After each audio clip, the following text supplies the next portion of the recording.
من الشيطان الرجيم. بسم الله الرحمن الرحيم. يا بني إسرائيل اذكروا نعمتي التي أنعمت عليكم وأني فضلتكم على العالمين واتقوا يوما لا تجزي نفس عن نفس شيئا ولا يقبل منها عدل ولا تنفعها شفاعة ولا هم ينصرون. وإذ ابتلى إبراهيم ربه بكلمات فأتمهن قال إني جاعلك للناس إماما قال ومن ذريتي قال لا ينال عهد الظالمين. وإذ جعلنا البيت مثابة للناس وأمنا واتخذوا من مقام إبراهيم مصلى وعهدنا إلى إبراهيم وإسماعيل أن طهرا بيتي للطائفين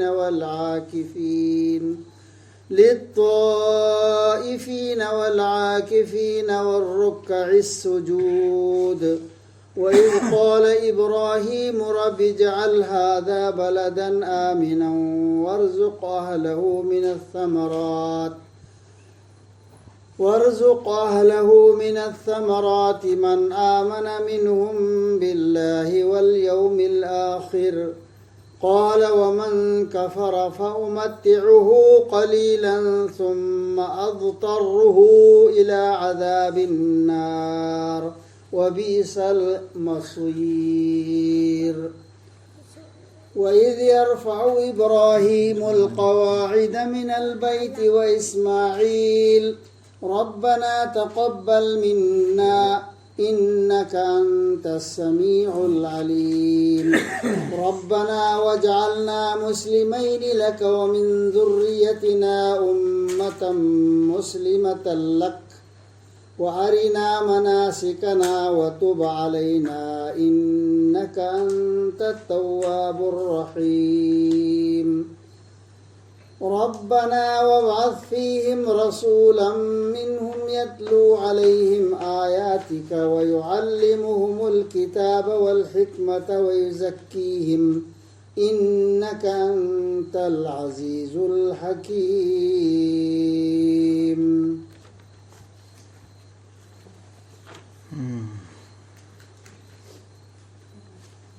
असी तौदर से सूरा अल बकरा की आयत नंबर 4 का कुनी थोड़ी देगी रब्बि इश्रह ली सदरी वयस्सिर ली अमरी वहलुल उक़दतम मिन लिसानी यफ़क़हू क़ौली अऊज़ु बिल्लाहि मिनश शैतानिर रजीम बिस्मिल्लाहिर रहमानिर रहीम। ओ इस्राएल की मचा सिंह निंगसिंगु अल्लाह ना चांबी बदु अल्लाह ना नखोइदा पीबीखिबदु अदुगा अल्लाह ना नखोइबु लूना तौबीखिबदु ताइबंग पुमनम की मथक्ता अदुगे अल्लाह की नियामत सिंह दु निंगसिंगो ख्वाइदे चाउबो नियामत ती किताब पिरइसी अल्लाह की आयात पिरक्प सिन्नरक्प कोमसी चाउबो नियामत फंगबो मपु अहानबदा अदुगी मथंग मथंग फिरौन की करीदगी जुल्म दैकरा अल्लाह ना कनबीखिबा नियामत तौखिदुना ख्वाइदे पीखिबा नियामत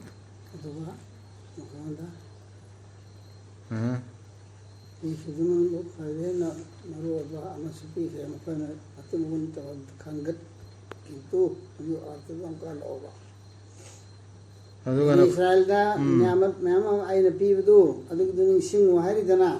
अदुगी निंगसिंगु अदुगी नियामतु गी मनुंदा अचौबा नियामत अमसु करिनो अनि फद्दलतुकुम अलल आलमीन दुगा अर्थ सवालो हादि ताइबंग पुमनम हाइ दुनिया पुमबै मथक्ता मखोइसिना मतमदुगी ख्वाइदे मकोक थोंबा ख्वाइदे हुजु फौसु मखोइ मकोक थोंगिने के हुजु फौसु मखोइ थोंगिए साइंटिस्ट तुमतिस यहूदी नत्र लाइखि लोना ब्रेन से यामना नॉलेज चलाइरिस मखोइ चलाइरि मे यहूदीना knowledge se am wang na Allah na moida pi मतलब भी तो लथोक ही दे लथोकते मन या किधर सु लथोकते करार तो या किधर देना तो लोग भी लथोक ही दे लथोकते अदुना ने वो aduga adugum banumit adubu kiyu madugi numittu da thawai amana thawai amagi kari amada tawbangam loidaba natraga mangondagi usil su lawroidaba natraga haija jachanabasu kana roidaba natraga makhoibu mateng su pangbiroidaba adu numittu mateng su pangaro haija jatpa ikoi da hairi si kari gi no si hai thobo ikoi da hairi si ikoi da su ningsing halle misi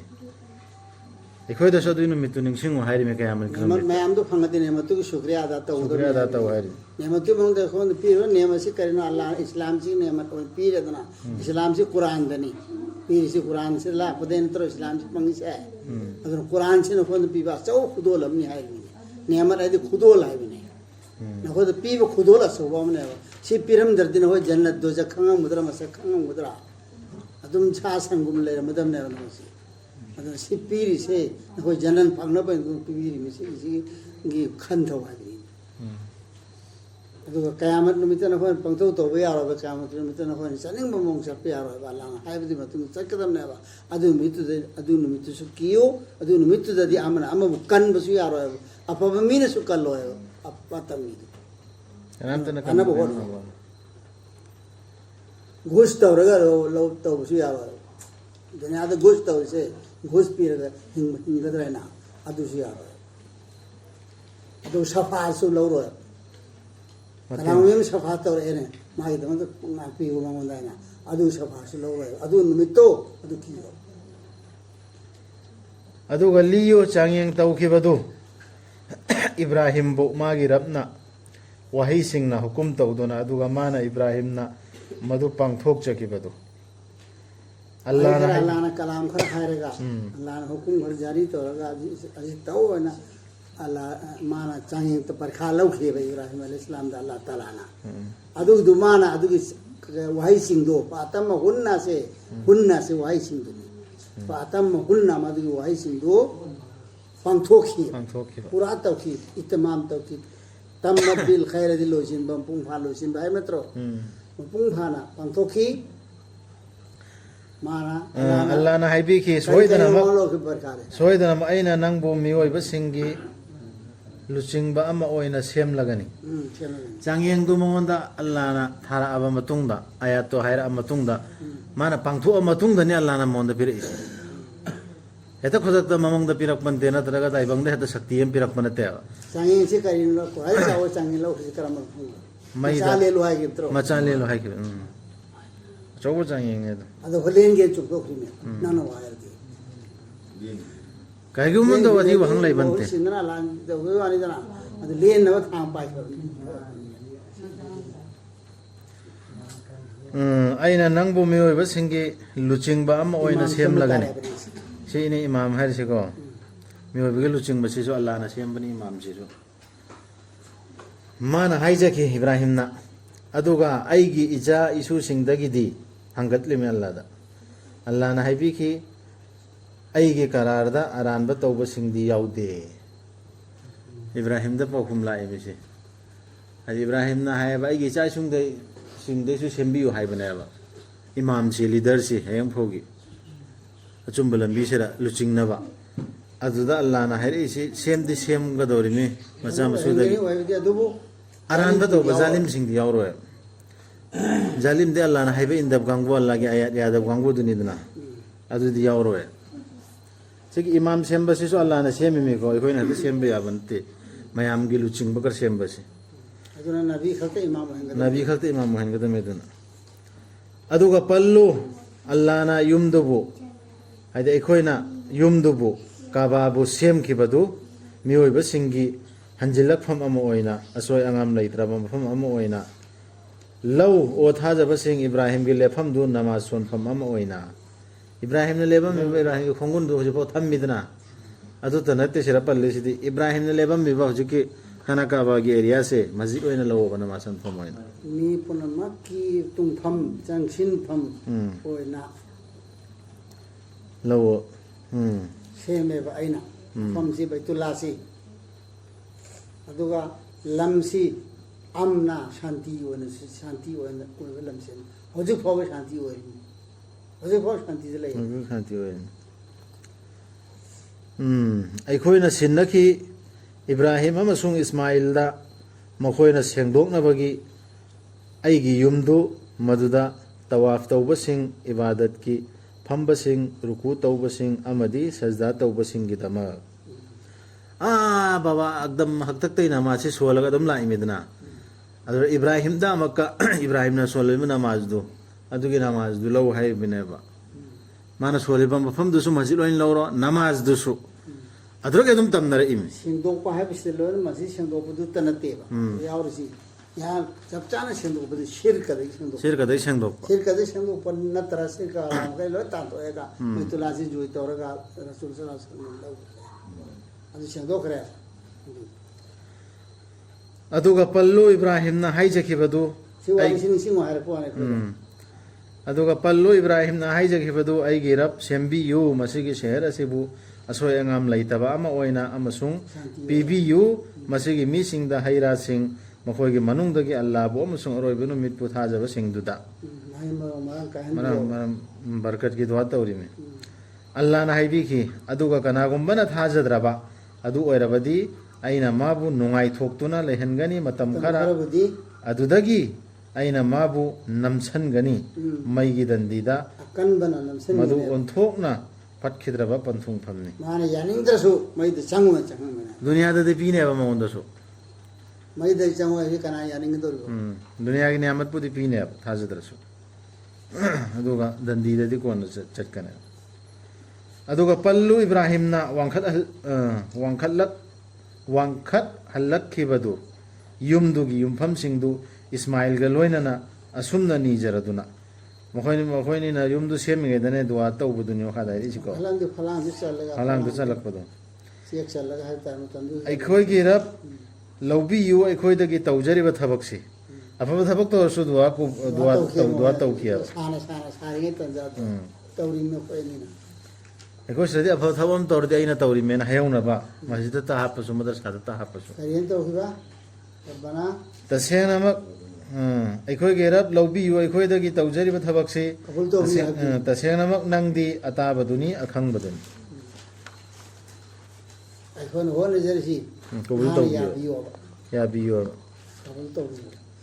ꯑꯩꯈꯣꯏꯒꯤ ꯔꯕ ꯁꯦꯝꯕꯤꯌꯨ ꯑꯩꯈꯣꯏꯕꯨ ꯅꯉꯣꯟꯗ ꯆꯪꯖꯔꯕ ꯃꯨꯁꯂꯤꯝ ꯁꯤꯗ ꯏꯕ꯭ꯔꯥꯍꯤꯝ ꯑꯂꯩ ꯁꯂꯥꯝꯅ ꯑꯇꯣꯞꯄ ꯀꯔꯤꯒꯨꯝꯕ ꯋꯥꯍꯩ ꯑꯃꯇ ꯄꯟꯗꯕꯤꯗ ꯃꯨꯁꯂꯤꯝ ꯑꯣꯏꯍꯟꯕꯤꯌꯨ ꯍꯥꯏꯔꯤꯁꯤ ꯑꯩꯈꯣꯏꯁꯨ ꯁꯨꯃꯥꯏꯅ ꯍꯥꯏꯒꯗꯕꯅꯤ ꯑꯩ ꯆꯪꯖꯔꯕ ꯃꯨꯁꯂꯤꯝ ꯑꯗꯨ ꯑꯜꯂꯥꯗ ꯗꯥꯏꯔꯦꯛ ꯆꯪꯖꯔꯕ ꯃꯨꯁꯂꯤꯝꯗꯨ ꯑꯣꯏꯍꯟꯕꯤꯌꯣꯅ ꯗꯨआ ꯇꯧꯒꯗꯕꯅꯤ ꯑꯩ ꯃꯍꯖꯕ ꯃꯔꯤꯁꯤꯗ ꯑꯆꯨꯝꯕꯗꯨꯗ ꯌꯥꯎꯍꯟꯕꯤꯌꯣꯅ ꯇꯧꯕ ꯌꯥꯗꯦꯕ ꯃꯍꯖꯕ ꯃꯉꯥꯁꯤꯗ ꯅꯠꯇ꯭ꯔꯒ ꯇꯔꯨꯛꯁꯤꯗ ꯑꯆꯨꯝꯕꯗꯨꯗ ꯆꯠꯍꯟꯕꯤꯌꯣꯅ ꯇꯧꯕ ꯌꯥꯗꯦ ꯑꯩ ꯃꯨꯁꯂꯤꯝ ꯑꯁꯦꯡꯕ ꯑꯜꯂꯥꯗ ꯑꯣꯟꯁꯤꯟꯕ ꯃꯨꯁꯂꯤꯝꯗꯨ ꯑꯣꯏꯍꯟꯕꯤꯌꯣꯅ ꯇꯧꯒꯗꯕꯅꯤ ꯍꯥꯏꯕ ꯂꯣꯏꯅ ꯏꯟꯕ ꯃꯨꯁꯂꯤꯝ ꯍꯥꯏꯗꯤ ꯍꯦꯛꯇ ꯑꯜꯂꯥꯗ ꯀꯣꯛꯅꯕꯅꯦꯕ ꯑꯗꯨꯒꯤꯗꯨ ꯑꯣꯏꯍꯟꯕꯤꯌꯣ ꯃꯨꯁꯂꯤꯝ ꯑꯅꯤ ꯑꯣꯏꯅ ꯍꯥꯏꯗꯤ ꯃꯄꯥꯏꯆꯥ ꯃꯨꯁꯂꯤꯝ ꯑꯣꯏꯍꯟꯕꯤꯌꯣ ꯑꯗꯨꯒ ꯑꯩꯈꯣꯏꯒꯤ ꯏꯆꯥ ꯏꯁꯨꯁꯤꯡꯕꯨ ꯅꯉꯣꯟꯗ ꯆꯪꯖꯕ ꯖꯥꯇꯤ ꯑꯃ ꯑꯣꯏꯅ ꯂꯣꯏꯅ ꯃꯆꯥ ꯃꯁꯨꯒꯤꯁꯨ ꯇꯧꯔꯝꯃꯦ ꯑꯗꯨꯒ ꯑꯗꯨꯅ ꯏꯁꯂꯥꯝ ꯙꯔꯃꯁꯤ ꯏꯕ꯭ꯔꯥꯍꯤꯝ ꯑꯂꯩꯍꯤ ꯁꯂꯥꯝꯅ ꯊꯣꯜꯂꯝꯕ ꯅꯠꯇ꯭ꯔꯒꯅ ꯑꯜꯂꯥꯍꯅ ꯊꯣꯜꯂꯝꯕ ꯍꯥꯏꯕ ꯌꯥꯔꯦꯕ ꯑꯗꯨꯅ ꯁꯤ ꯅꯠꯇꯕ ꯑꯇꯣꯞꯄ ꯑꯝꯇ ꯏꯁꯂꯥꯝ ꯙꯔꯃꯁꯤ ꯃꯃꯤꯡꯁꯤ ꯊꯣꯜꯂꯝꯗꯦ ꯃꯃꯤꯡ ꯑꯣꯏꯅ ꯊꯣꯟ ꯇꯥꯔꯗꯤ ꯃꯨꯁꯂꯤꯝ ꯍꯥꯏꯅ ꯏꯁꯂꯥꯝ ꯙꯔꯃ ꯆꯠꯄꯤꯁꯤ ꯃꯨꯁꯂꯤꯝ ꯍꯥꯏꯅ ꯀꯧꯒꯗꯕꯅꯤ ꯙꯔꯃꯁꯤꯒꯤ ꯃꯃꯤꯡꯅ ꯏꯁꯂꯥꯝ ꯀꯧꯒꯗꯕꯅꯤ ꯁꯪꯁꯀ꯭ꯔꯤꯠꯇ ꯍꯥꯏꯔꯒꯅ ꯁꯅꯥꯇꯟꯒ꯭ꯔ ꯍꯥꯏꯅꯩꯗꯅ ꯑꯩꯈꯣꯏ ꯐꯣꯔꯝ ꯐꯤꯜ ꯑꯞ ꯇꯧꯕꯗꯅꯦ ꯃꯃꯥꯡꯉꯩꯗ ꯍꯧꯖꯤꯛꯁꯨ ꯌꯥꯎꯔꯝꯕ ꯌꯥꯏ ꯙꯔꯃ ꯍꯥꯏꯅ ꯏꯕ ꯀꯥꯂꯝꯗꯣ ꯑꯗꯨꯗ ꯃꯨꯁꯂꯤꯝ ꯍꯥꯏꯅ ꯏꯕꯗꯨ ꯂꯥꯜꯂꯦ ꯏꯁꯂꯥꯝ ꯍꯥꯏꯒꯗꯕꯅꯤ ꯑꯩꯈꯣꯏꯒꯤ ꯏꯆꯥ ꯏꯁꯨꯁꯤꯡꯕꯨ ꯅꯉꯣꯟꯗ ꯆꯪꯖꯕ ꯖꯥꯇꯤ ꯑꯃ ꯑꯣꯏꯅ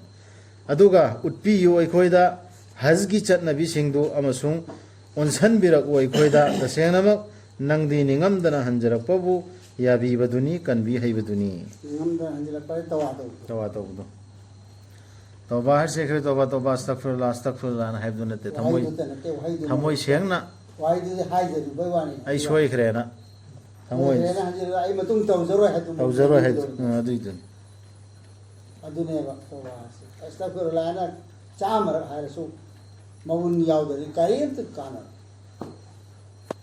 ꯑꯩꯈꯣꯏꯁꯨ ꯍꯖ ꯆꯠꯄ ꯀꯥꯟꯗ ꯍꯖꯤꯁꯤꯡ ꯗꯨꯋꯥ ꯇꯧꯕꯗꯅꯤ ꯍꯖꯒꯤ ꯆꯠꯅꯕꯤ ꯀꯔꯤ ꯃꯌꯥꯝꯗꯣ ꯑꯩꯉꯣꯟꯗ ꯎꯠꯄꯤꯌꯨ ꯈꯪꯍꯟꯕꯤꯌꯨꯅ ꯑꯜꯂꯥꯍꯗ ꯑꯩꯈꯣꯏꯒꯤꯔ ꯄꯨꯊꯣꯛꯄꯤꯌꯨ ꯃꯈꯣꯏꯒꯤ ꯃꯅꯨꯡꯗ ꯔꯁꯨꯜ ꯑꯃ ꯃꯈꯣꯏꯒꯤ ꯃꯅꯨꯡꯗꯒꯤ ꯃꯥꯅ ꯊꯤꯊꯅꯕ ꯃꯈꯣꯏꯗ ꯅꯪꯒꯤ ꯑꯌꯥꯠꯁꯤꯡ ꯇꯝꯕꯤꯅꯕ दुआनेवा हजरत मोहम्मद सल्लल्लाहु अलैहि वसल्लम जी नबी होरे सी इस्माइली खानदान दे न थरो अने इस्माइल काबू ने बा जेही ने रसूल सी इस्माइल मागे पाई पुल इसम इस्माइल यौरी ने बा अदु इस्माइल खानदान दे सी अदु दु दुआ दु कबूल तौरे है से कोन से खाने बा रसूल शायर में जना कुरान दे सी औरे बा अदु कबूल तौरे सी खाने बा नबी तौखरो दुआ दी कबूल तौरे है दुगी नगवारी ने बा अल्लाह ताला मान सुमन हाय जी की दुआ तौ की अदु आई कबूल तौरे हाय जे यारे हाय जे माना थीथनबा मखोयदा नंगी आयासिंग नबी पोहन दियो नबी मोहन दियो तंबीनबा अंदादगी मखोयदा लाइरिक अमसुंग ज्ञान लौसिंग अमसुंग सेंगदोकपिनबा मखोयबु नबी अमखक पोहन दियो हायरेबा नबी मयाम सी कोन नबी मैम लाखो अवतार दी लाखिदबो अवतार दी नबी मयाम हम लाख दोर जो नंग था नबी ने खंगी मेबा नबी सी अरो गो इधर में सी नत्र लो रो इधर सी कंग दोर अला हाजे कंग दोर तो इब्राहिम अलैहिस्सलाम इस्माइल ने खन्ना अदन नबी अमखक का दियो जो नबी दे खन्ना दे होन दियो अदु गुना कयाम फौबगी महाना किताब सी तमनबा कुरान सी तंबीबा अदगी हिकम लौसिंगवा लौसिंगी कुरान के अर्थ ताकपा बयान तौबा मसला मसा तंबीबा अदुम नबी अमा सेंबियू सिने भाई अल्लाह तौकर में तो अल्लाह मान हायरमना दो आदि यावरमना तसेंगना यू आना हाय से सिस नबी अमा इंत हायरदना रसूलन ने नबी अमा करतनी रसूल हाय दे तो रसूल हाय दे नबी में आमनी रसूलन हाय दे रसूल अमा करते हैं वन तिलकर रसूल वन हाय दो तिलकर रसूल उनते तिलकर रसूल ने करीने प्लूरल ने बा रसूल सिना रसूल ने सिंगुलर ने बा अदना सिक्स द नबी अमखत हायरमिना कयामल फौसिदा नबी अमखत लाने सिसिन सुकांगे से अखोगी रसूल से कुरान दसो तुम यावरदन यावबदे अदु यावरमद्र फाउदु सिक्सिन सो तुम थांगे खातमुन नबी ने यावरदु कुरान दा ꯑꯩꯈꯣꯏꯒꯤꯔ ꯄꯨꯊꯣꯛꯄꯤꯌꯨ ꯃꯈꯣꯏꯒꯤ ꯃꯅꯨꯡꯗ ꯔꯁꯨꯜ ꯑꯃ ꯃꯈꯣꯏꯒꯤ ꯃꯅꯨꯡꯗꯒꯤ ꯃꯥꯅ ꯊꯤꯊꯅꯕ ꯃꯈꯣꯏꯗ ꯅꯪꯒꯤ ꯑꯌꯥꯠꯁꯤꯡ ꯇꯝꯕꯤꯅꯕ ꯃꯈꯣꯏꯗ ꯂꯥꯏꯔꯤꯛ ꯑꯃꯁꯨꯡ ꯒ꯭ꯌꯥꯟ ꯂꯧꯁꯤꯡ ꯒ꯭ꯌꯥꯟ ꯂꯧꯁꯤꯡ ꯂꯥꯏꯔꯤꯛ ꯇꯝꯕꯤꯗꯧꯔꯤꯁꯤ ꯔꯁꯨꯜꯗꯨꯅꯅꯤ ꯑꯗꯨ ꯔꯁꯨꯜꯗꯨꯗꯒꯤ ꯇꯝꯗꯕꯤꯗ ꯑꯩꯈꯣꯏꯅ ꯑꯇꯣꯞꯄ ꯒ꯭ꯌꯥꯟ ꯂꯧꯁꯤꯡ ꯀꯣꯏꯇꯥꯟ ꯇꯥꯟꯅꯔꯝꯃꯤꯅ ꯑꯩꯈꯣꯏꯅ ꯇꯝꯃꯨꯔꯤꯕ ꯒ꯭ꯌꯥꯟ ꯂꯧꯁꯤꯡꯗꯨ ꯇꯥꯟꯅꯒꯅꯨ ꯍꯥꯏꯕ ꯅꯠꯇꯕ ꯑꯗꯨꯒꯤꯗꯨꯅ ꯑꯃꯥꯡꯕ ꯑꯣꯏꯔꯛꯑꯦꯕ ꯃꯌꯥꯝ ꯑꯃ ꯀꯔꯤꯝꯇ ꯀꯥꯟꯅꯔꯛꯇꯦꯕ ꯌꯧꯅ ꯇꯝꯃꯨꯔꯁꯨ सोमदे तमगदब मेन पॉइंट रसूलदगी असेंग तालीमदु अदु याउद्रमिना सिगी लौसिंग कुरान की तालीम से याउद्रमिना इखोना आ यौना आईएस की परखा थारोसु पुमांग मांगा हंदरे करप्शन द दु मिक्स तौजिले शांति ओइ ngамदे आयो तमरेगा करी करी मयाम ओरगा सौमी ओर मतुं इंथौ ओरे कलोने इंथौ ओर मतुं कुरान सी माना मुसलमान ओइदना इंथौ ओरेमा मुसलमान मना कुरान सी खंगदब ओरदी मान तौबिसिंगु करेम तकान दे अदरे दुनिया से सु शांति प्रपुंगम दे अकाई बोयरी काय दुबुसे दुबो अमसुंग सेंगदोकपिनाबा मखोयबु सेंगदोकपिनाबेदि गुनादगी शिरकतगी बिदतगी अमांबा अमोत मखैदो सेंगदोकना बखाना कोना त सेंगमक नंगदि अमांबो जुल्म की अमांबो ओरो पूर्ण सेना भी अमांबो से among ngakte pataba aramba ngakte ne ba sigi mayam sidagi singdom ba adu puning de lan khanbong khaido aduni tazkana sa mar phar walam khan tazkana se hai to tazkana se ji bhoina puning to khan kare ba loin maksuna singdom se challe andre rasulra ayatu tamdrame gyal losing like tu tamdramina sengdok pasungamdre aduna atoppa losing myam aikhoine knowledge ta mub sengdok pungamdramina amot machil qad afla man zakkaha magi thamoi bu amusu magi thabok mayam bu sengdok ta lami do maduni do idor sen aseng bu mi di aseng bu mi gi leipam ni janasi amang bu mi gi leipam lono sengdok ta sengdok kadan ampara de yawi mi amana mi amge khoi phattaba afla man tazakka yawi fattaba malum kai ki thamnabdu adu sulai sengdok kadan ꯑꯃꯁꯨꯡ ꯁꯦꯡꯗꯣꯛꯄꯤꯅꯕ ꯃꯈꯣꯏꯕꯨ ꯇꯁꯦꯡꯅꯃꯛ ꯅꯪꯗꯤ ꯄꯥꯡꯒꯜꯕꯗꯨꯅꯤ ꯑꯁꯤꯡꯕꯗꯨꯅꯤ ꯑꯗꯨꯒ ꯀꯅꯥꯅꯗꯤ ꯂꯩꯊꯣꯛꯄꯒꯦ ꯏꯕ꯭ꯔꯥꯍꯤꯝꯒꯤ ꯙꯔꯃꯗꯒꯤ ꯃꯁꯥꯕꯨ ꯑꯄꯪꯕ ꯁꯦꯝꯖꯕ ꯃꯤꯗꯨ ꯅꯠꯇꯅ ꯑꯩꯈꯣꯏꯅ ꯍꯥꯏꯗꯤ ꯑꯜꯂꯥꯍꯅ ꯈꯪꯒꯠꯄꯤꯈ꯭ꯔꯕꯅꯤ ꯃꯥꯕꯨ ꯇꯥꯏꯕꯪꯁꯤꯗ ꯑꯗꯨꯒ ꯇꯁꯦꯡꯅꯃꯛ ꯃꯥ ꯑꯈꯦꯔꯠꯇꯗꯤ ꯑꯐꯕ ꯇꯧꯕꯁꯤꯡꯒꯤ ꯃꯅꯨꯡꯗ ꯌꯥꯎꯒꯅꯤ ꯏꯕ꯭ꯔꯥꯍꯤꯝꯒꯤ ꯙꯔꯃ ꯏꯕ꯭ꯔꯥꯍꯤꯝꯒꯤ ꯃꯤꯜꯂꯠꯁꯤꯅꯦꯕ ꯔꯁꯨꯜꯗꯁꯨ ꯆꯠꯍꯜꯂꯝꯃꯤꯁꯤ ꯑꯜꯂꯥꯍꯅ ꯑꯩꯈꯣꯏ ꯔꯁꯨꯜ ꯔꯁꯨꯜꯅ ꯑꯅꯧꯕ ꯑꯃ ꯍꯧꯗꯣꯛꯄ ꯅꯠꯇꯦꯕ ꯍꯥꯟꯅꯗꯩ ꯆꯠꯇ ꯂꯥꯛꯏꯕ ꯏꯕ꯭ꯔꯥꯍꯤꯝꯒꯤ ꯗꯤꯟꯗꯨ ꯑꯜꯂꯥꯍꯅ ꯁꯦꯡꯗꯣꯔꯛꯏꯃꯤ ꯑꯃꯨꯛꯀ ꯔꯁꯨꯜꯗ ꯁꯤ ꯆꯠꯂꯨ ꯁꯤꯅꯤ ꯃꯤꯜꯂꯠ ꯏꯕ꯭ꯔꯥꯍꯤꯝꯒꯤ ꯇꯧꯍꯤꯠꯇꯨ ꯍꯥꯏꯅ ꯀꯨꯔꯥꯟꯁꯤ ꯊꯥꯔꯛꯑꯒ ꯔꯁꯨꯜꯗꯩ ꯑꯅꯧꯕ ꯑꯃ ꯍꯧꯕ ꯅꯠꯇꯦꯕ ꯃꯑꯣꯡ ꯃꯇꯧ ꯏꯁꯂꯥꯝꯁꯤ ꯁꯤꯗꯤ ꯏꯐꯣꯡ ꯐꯣꯡꯅ ꯀꯨꯔꯥꯟꯁꯤꯗ ꯑꯗꯨꯝ ꯍꯥꯏꯔꯝꯃꯤ ꯃꯣꯆꯤꯟꯅꯗ ꯂꯥꯛꯄ ꯏꯕ꯭ꯔꯥꯍꯤꯝꯒꯤ ꯃꯤꯜꯂꯠꯇꯣ ꯃꯣꯆꯤꯟꯅꯈꯤꯕꯁꯤꯡ ꯌꯍꯨꯗꯤ ꯏꯁꯥꯏ ꯃꯇꯝꯗꯨꯒꯤ ꯎꯜꯃꯥꯏ ꯀꯦꯔꯥꯝ ꯃꯈꯣꯏꯒꯤ ꯁꯤꯡꯗꯨꯅ ꯄꯥꯗ꯭ꯔꯤꯁꯤꯡꯗꯨꯅ ꯃꯣꯆꯤꯟꯅꯔꯝꯕ ꯌꯥꯟꯁꯤꯟꯅꯔꯝꯕ ꯃꯌꯥꯝꯗꯨ ꯄꯨꯝꯁꯦꯡ ꯁꯦꯡꯗꯣꯛꯍꯜꯂꯛꯄ ꯅꯈꯣꯏ ꯆꯠꯂꯨꯗꯨꯅ ꯃꯈꯣꯏꯅꯗꯤ ꯍꯥꯏꯖꯔꯕ ꯑꯩꯈꯣꯏꯅ ꯏꯕ꯭ꯔꯥꯍꯤꯝꯒꯤ ꯃꯤꯜꯂꯠꯇ ꯂꯩꯔꯤꯁꯦꯅ ꯑꯕꯨ ꯖꯍꯜ ꯈꯣꯏ ꯀꯩ ꯑꯩꯈꯣꯏꯅ ꯀꯣꯏꯂꯥꯎ ꯂꯥꯎꯔꯤꯅꯤ ꯑꯗꯨ ꯑꯜꯂꯥꯍꯅ ꯅꯠꯇꯦ ꯏꯕ꯭ꯔꯥꯍꯤꯝꯗꯤ ꯁꯤꯅꯤ ꯍꯥꯏꯅ ꯁꯦꯡꯗꯣꯔꯛꯄ ꯁꯤꯗ ꯆꯠꯇꯕꯤꯗ ꯑꯄꯪꯕꯅꯤꯅ ꯍꯥꯏꯅ ꯀꯨꯔꯥꯟꯗ ꯍꯥꯏꯔꯤꯁꯤ ꯃꯁꯥꯕꯨ ꯄꯪꯍꯟꯖꯔꯕ ꯍꯥꯏꯔꯤꯁꯤ ꯈ꯭ꯋꯥꯏꯗꯩ ꯄꯪꯕ ꯃꯤꯅꯤ ꯈ꯭ꯋꯥꯏꯗꯩ ꯄꯪꯕ ꯃꯤꯅ ꯃꯥꯒꯤ ꯔꯕꯅ ꯃꯉꯣꯟꯗ ꯍꯥꯏꯗꯤ ꯏꯕ꯭ꯔꯥꯍꯤꯝꯗ ꯆꯪꯖꯔꯣ ꯍꯥꯏꯕ ꯃꯇꯝꯗ ꯃꯥꯅ ꯍꯥꯏꯖꯈꯤ ꯑꯩ ꯆꯪꯖꯔꯦ ꯇꯥꯏꯕꯪ ꯄꯨꯝꯕꯒꯤ ꯔꯕꯇ ꯈꯨꯗꯛꯇ ꯍꯦꯛꯇ ꯌꯥꯈꯤꯑꯕ ꯉꯁꯥꯏ ꯑꯍꯥꯟꯕꯗ ꯍꯥꯏꯈꯤꯕꯗꯨ ꯏꯕ꯭ꯔꯥꯍꯤꯝꯗ ꯋꯥꯍꯩ ꯈꯔꯅ ꯑꯜꯂꯥꯍꯅ ꯍꯨꯀꯨꯝ ꯇꯧꯈꯤ ꯍꯥꯏꯈꯤꯗꯅ ꯑꯗꯨꯅ ꯃꯥꯅ ꯌꯥꯈꯤꯕꯗꯨ ꯑꯗꯨꯅꯅꯤ ꯃꯁꯦ ꯆꯪꯖꯔꯦ ꯑꯩ ꯃꯨꯁꯂꯤꯝ ꯑꯣꯏꯖꯔꯦ ꯁꯦꯔꯦꯟꯗꯔ ꯇꯧꯏ ꯑꯗꯨꯒ ꯏꯕ꯭ꯔꯥꯍꯤꯝꯅ ꯁꯤꯟꯅꯔꯝꯃꯤ ꯃꯥꯒꯤ ꯃꯆꯥꯁꯤꯡꯗ ꯑꯁꯨꯝꯅ ꯇꯧꯔꯛꯅꯕ ꯑꯃꯁꯨꯡ ꯑꯗꯨꯝꯅ ꯇꯧꯈꯤꯕꯅꯤ ꯌꯥꯀꯨꯕꯅꯁꯨ ꯑꯁꯨꯝꯅ ꯍꯥꯏꯔꯗꯨꯅ ꯑꯣ ꯑꯩꯒꯤ ꯏꯆꯥ ꯅꯤꯄꯥꯁꯤꯡ ꯇꯁꯦꯡꯅꯃꯛ ꯑꯜꯂꯥꯍꯅ ꯈꯟꯕꯤꯔꯕꯅꯤ ꯅꯈꯣꯏꯒꯤꯗꯃꯛ ꯃꯁꯤꯒꯤ ꯙꯔꯃꯁꯤ ꯑꯗꯨꯅ ꯅꯈꯣꯏ ꯁꯤꯔꯛꯀꯅꯨ ꯃꯨꯁꯂꯤꯝꯁꯤꯡ ꯑꯣꯏꯗꯅ ꯃꯨꯁꯂꯤꯝ ꯅꯠꯇꯅꯗꯤ ꯁꯤꯔꯛꯀꯅꯨꯅ ꯍꯧꯖꯤꯛꯀꯤ ꯏꯕ꯭ꯔꯥꯍꯤꯝꯒꯤ ꯃꯆꯥ ꯌꯥꯀꯨꯕ ꯈꯣꯏꯅꯁꯨ ꯂꯣꯏꯅ ꯁꯤꯟꯅꯔꯝꯃꯦ ꯃꯊꯪ ꯃꯊꯪ ꯃꯨꯁꯂꯤꯝ ꯅꯠꯇꯅꯗꯤ ꯁꯤꯔꯛꯀꯅꯨ ꯍꯧꯖꯤꯛꯇꯤ ꯑꯩ ꯃꯨꯁꯂꯤꯝꯅꯤ ꯑꯝꯇ ꯍꯥꯏꯔꯨꯕꯁꯦ ꯑꯦꯅꯤ ꯃꯍꯖꯕꯀꯤ ꯃꯤ ꯑꯃꯅ ꯅꯣꯛꯑꯦꯕ ꯁꯥꯎꯔꯛꯄ ꯅꯣꯛꯂꯛꯄ ꯇꯧꯋꯦ ꯃꯨꯁꯂꯤꯝꯅꯤ ꯍꯥꯏ ꯀꯥꯗꯤꯌꯥꯅꯤ ꯑꯣꯏꯔꯝꯃꯅꯤꯅ ꯀꯥꯗꯤꯌꯥꯅꯤ ꯑꯣꯏꯔꯝꯃꯅꯤꯅ ꯑꯍꯥꯟꯕ ꯍꯥꯏꯔꯛꯀꯅꯤ ꯑꯍꯂꯦ ꯍꯗꯤꯁꯅꯁꯨ ꯁꯥꯎꯋꯦ ꯃꯨꯁꯂꯤꯝꯅꯦꯅ ꯍꯥꯏꯔꯦ ꯁꯤ ꯑꯐꯣꯡꯕ ꯋꯥꯅꯤ ꯑꯍꯂꯦ ꯍꯗꯤꯁꯅꯁꯨ ꯁꯥꯎꯋꯦ ꯁꯂꯐꯦ ꯁ꯭ꯋꯥꯂꯤꯍꯤꯟꯗꯒꯤ ꯃꯈꯣꯏꯅ ꯂꯧꯕ ꯑꯥꯔꯊ ꯃꯈꯣꯏꯅ ꯆꯠꯈꯤꯕ ꯅꯤꯌꯣꯝ ꯅꯤꯇꯤꯗꯨ ꯈꯣꯡꯒꯨꯟꯗꯨꯅ ꯆꯠꯇ꯭ꯔꯗꯤ ꯒꯨꯝꯔꯥ ꯑꯣꯏꯅꯤ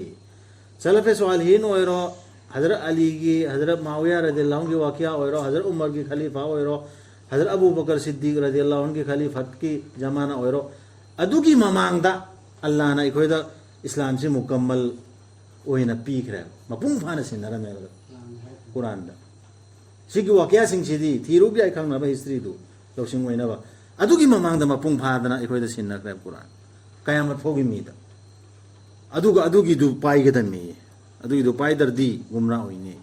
सिगिसे अखोय ज्ञान तांगमदे बोसे आइगी होय सलफती साहबादे हेन सलफ सालेन ओबे लेत्रे रसूलुल्लाह सिंदो अदन हैरम बा मोय तो मिसिंगी मतुन सतो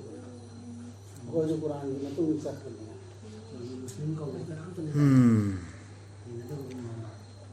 नत्रगा नखोय साखी सिंग ओय होब्रा याकूब न सीबा मतमदा माना मागी मचानी पासिंगदा असुमना हाइखिबा मतमदा काना लाटकनी नखोयना आइगी तुंगदा मखोयना हाइखि मचासिंगदुना हाइरिमि अखोयना लाटकनी नंगी लाइबु नंगी नपासिंगी लाई इब्राहिमगी इस्माइलगी अमसुंग इसहाकि लाइबु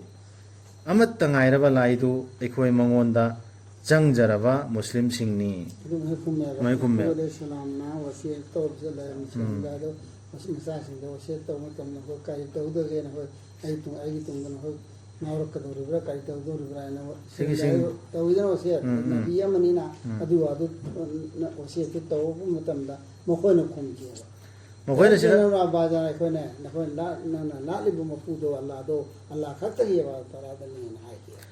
सिदा सिगी आयासरा खंथबसु याय बोसिगी सलफे स्वालिहिनगी मतंगदा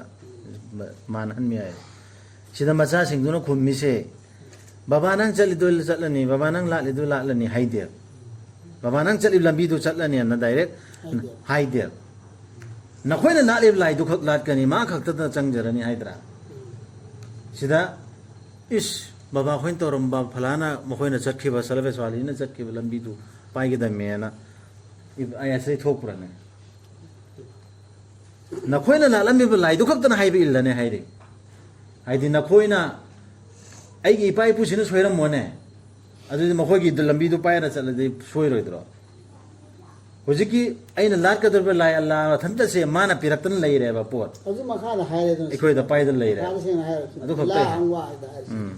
संदोक तो यारे मा मथंतै लाटलने मधु जाति अमनी हौख्रबा मखोइना फंगनी मखोइना तानसिनजखिबदु सिदा पाखुम फजबम सुम बलाय अदुगा नखोइना फंगनी नखोइना तानसिनजबदु नखोइदा हंगलोय मखोइना तौखिदुइ मतंगदा तो सिदा हमका फजगर पाखुम न्यूज एखोइना इन्नरिदु अदुदि कमै तो बाय हौख्रिबा करी सिंगसिदि इपाई पु त्र करी मने अल्लाह अमा खक्तबु मपु अमा खक्तनी सि लोइना हायरि मपु से अमा खक्तनी सि आयामना हायरि आयामन ते लोइमा हाय मपु से अमतने सि हायबा मी खक्तने मपु लेते हाय सिदि नेचर खा नेचरिया हाय गदरा करी कांबुदु धरिया कांबुदु नास्तिक हाय गदरा करी हानी अदु कांबु खर्तने अदु से लेर मरो सिति लेरम या सिया सिया पुले बनतेना अदु सिगिसी अदु मखो मपु अमदि लेन हायने अदु नखोने लालिब खुलातो अदु म लाखरनते अदु निस हायसी मपु अमदु त लापाने हायसी अबे लालिब खुलातो अदु ला अदुगा मखोइदासु हंगारोय नखोइदासु हंगारोय माना तोंगान तोंगाननि हाना मी सिंगदो अफबो ओइखरे सालिहिन सिंग ओइखरे अल्लाह ना मखोइ मना पिखरनि फरे फत्तबो ओइना हौखरे माइ माइनि माइनि नखोंददि अखोइदा दाइता लैत्रेबा अखोइगिसु मखोइदा दाइता लैरोय अदु नसा साइ खाउतो साइ सागिने अदुना कनागुमो खुंगुल लिबगी दरकार लैते अल्लाह ना हाइरेबा आयातु पाइरगा चटकदा अदुरता अफब मी सिंगदुगा लोइनर दोरि अदुगा मखोइना हाय सी हयंग तौर चतरसी आसी बदु तौर सदकल्लाहु अलैहि